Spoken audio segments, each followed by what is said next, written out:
À l'heure où j'écris cette vidéo, nous sommes en France, en avril 2022. Nous sommes à une époque où les informations affluent de toutes parts. Une époque où nous pouvons chercher une information sur Google et avoir une réponse en 5 secondes, commander un livre et le recevoir le lendemain dans notre boîte aux lettres, mais aussi une époque où, paradoxalement, on ne rencontre plus son voisin. On a toutes les informations à notre portée et pourtant on continue à être fermé d'esprit. Flemme, ignorance, peur. Ce qui est sûr, c'est que l'étroitesse d'esprit est en grande partie responsable du pourquoi les humains ont peur les uns des autres et du pourquoi ils en viennent à se détester, à se juger, sans aucune raison objective. Et toi, te considères-tu comme une personne ouverte d'esprit ? L'ouverture d'esprit est une qualité qui est trop souvent sous-estimée et que peu de personnes possèdent réellement. Pourquoi ? Parce qu'il faut oser rencontrer l'autre. Forcément, c'est beaucoup plus rassurant de fréquenter des personnes qui nous ressemblent. On a les mêmes codes, on a les mêmes rythmes de vie, les mêmes façons de vivre, donc c'est beaucoup plus facile. Regarde les personnalités politiques, c'est toujours la même chose, des chiffres, de la théorie, des études, sur ci, sur ça. Mais il est où le vrai terrain ? Elle est où la vraie rencontre avec les gens ? On parle toujours de ce qu'on ne connaît pas. On critique les politiques, mais en fait on fait exactement la même chose, mais à beaucoup plus petite échelle. On se permet de juger des certaines catégories de personnes par leur apparence, par leur religion, par leur milieu social, etc., sans les connaître, sans même les avoir rencontrés. On a des stéréotypes, des préjugés qui sont ancrés en nous depuis longtemps et qu'il est très compliqué de déconstruire quand on grandit et qu'on évolue toujours dans le même milieu avec le même type de personnes. Par exemple, en France, beaucoup de gens ont peur des musulmans. Pourquoi ? Parce qu'ils les associent au terrorisme, à la soumission de la femme, à la délinquance, à un esprit fermé et rigoriste. Mais parmi ces gens, combien ont déjà rencontré vraiment des musulmans, vraiment parlé avec eux ? Combien les ont vraiment fréquentés ? Combien sont allés manger chez eux ? Combien les ont invités à boire un café pour discuter avec eux ? Eh ben moi je vais te dire, pas beaucoup. Parce que c'est souvent l'ignorance qui nous fait détester l'autre pour des raisons qui finalement ne sont pas objectives et sont complètement fausses. Alors évidemment, le contexte dans lequel nous évoluons a une influence sur la vision qu'on va avoir de l'autre. Forcément, si tu vis dans un milieu populaire et pas très riche, il y a peu de chances que tu puisses intégrer ou rencontrer des gens de la haute société, de même que si tu viens d'un petit village où il n'y a que des familles françaises qui sont là depuis des siècles, ça va être plus compliqué pour toi de rencontrer un étranger par exemple, d'un autre pays, donc forcément, l'environnement influe sur ça. Mais on est en 2022, il faut se réveiller. C'est pas parce que on grandit dans tel ou tel milieu qu'il est totalement impossible de comprendre l'autre. Mais alors comment on fait pour rencontrer l'autre ? La base, c'est tout simplement de ne pas juger avant de connaître. Alors oui, c'est une phrase très bateau, je sais, mais n'empêche que c'est la vérité. Nous, on n'aimerait pas que les personnes qu'on rencontre pour la première fois nous aient jugés ou se soient fait une idée de nous en même pas 5 minutes. Donc, il faut qu'on essaye de pas faire la même chose avec les autres. Ensuite, il faut essayer de fréquenter des personnes différentes. Alors évidemment, on va pas choisir nos amis juste par un critère de diversité. Mais il faut au moins essayer de rencontrer des personnes qui ont des centres d'intérêt différents, qui viennent d'un milieu différent, ça peut être la culture, la religion, mais aussi un corps de métier. Bref, il faut essayer vraiment de s'ouvrir au monde, de changer un peu d'environnement.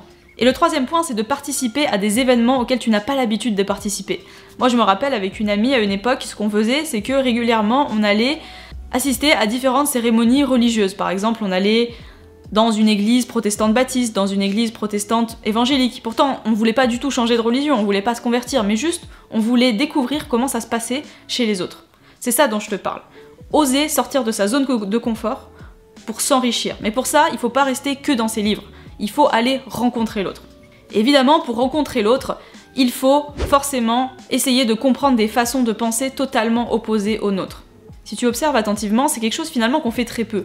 Pourquoi ? Parce que déjà on a de l'orgueil, tu vois, on est convaincu que nos idées sont les bonnes, on est convaincu que notre vision du monde c'est la meilleure. Et ça c'est un défaut qu'on a aussi beaucoup en Occident, aussi parce qu'on nous a un peu appris à être comme ça en fait, même si c'est pas bien du tout, c'est-à-dire qu'on se croit souvent supérieur aux autres, qu'on est les pays les plus avancés, qu'on est les pays qui avons la meilleure égalité homme-femme, que c'est notre façon de vivre la plus évoluée, qu'on est des êtres humains éduqués, alors que dans d'autres pays, c'est des sauvages qui sont pas du tout éduqués, alors que c'est complètement faux. Et à l'inverse, dans d'autres pays non occidentaux qui sont très traditionnels, très religieux, ils vont nous voir comme des peuples de débauchés, par exemple, que on fait n'importe quoi. Donc tu vois que chacun a des préjugés sur l'autre avec des idées bien arrêtées, et la plupart des gens ne sont pas prêts à changer et à se remettre en question. Et justement, c'est là que je veux appuyer mon propos, qu'il faut pas que tu fasses partie de ces gens-là. S'il te plaît, il faut que on soit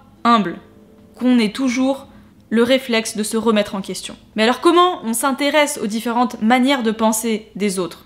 Déjà, il faut faire la démarche d'essayer de comprendre pourquoi l'autre ne pense pas comme nous. Pourquoi il en est venu à penser de cette façon. Même si, je sais pas, il a un parti politique complètement opposé au tien. Ok, t'es révolté, tu comprends pas comment on peut faire partie de tel ou tel parti politique, comment on peut avoir ce type de pensée. Et c'est pour ça que c'est aussi important de lire ou d'écouter des débats de personnes qui ne partagent pas du tout tes idées. Moi, c'est quelque chose que je fais régulièrement.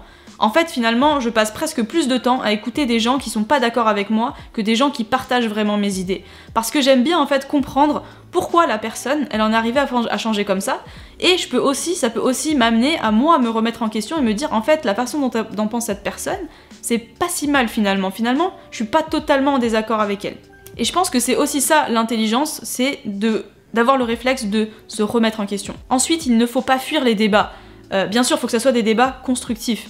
Mais il y a beaucoup de personnes qui soit évitent les débats parce qu'elles l'associent à un conflit, donc elles ne se confrontent jamais à des avis différents des leurs, et il y a plein d'autres personnes qui sont dans des débats, mais juste pour avoir raison et pas pour avoir une discussion constructive.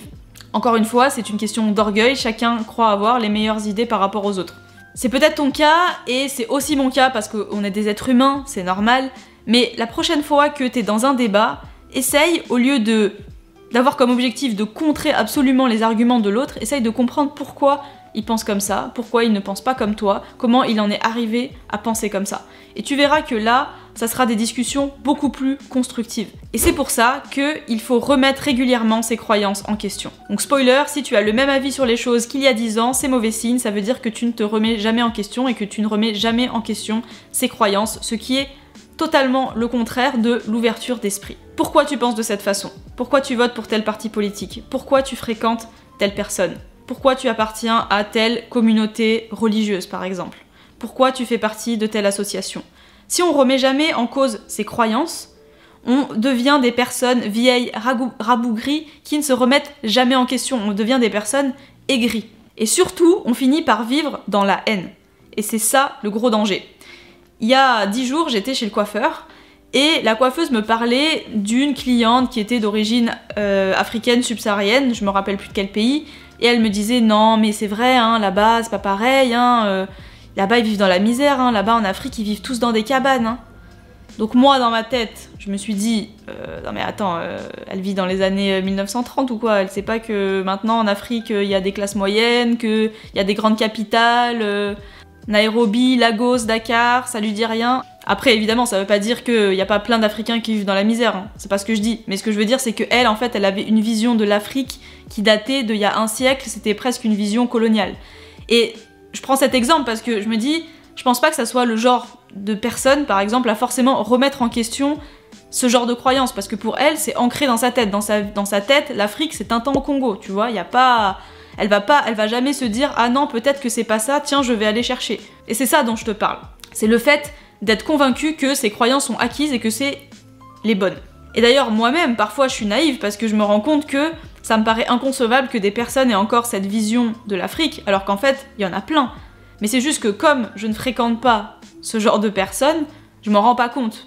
Donc se remettre en question, ça passe par rencontrer des personnes qui sont différentes de nous pour faire tomber ces idées reçues, ça passe par l'apprentissage, la lecture, regarder des documentaires, et ça passe surtout par rencontrer l'autre.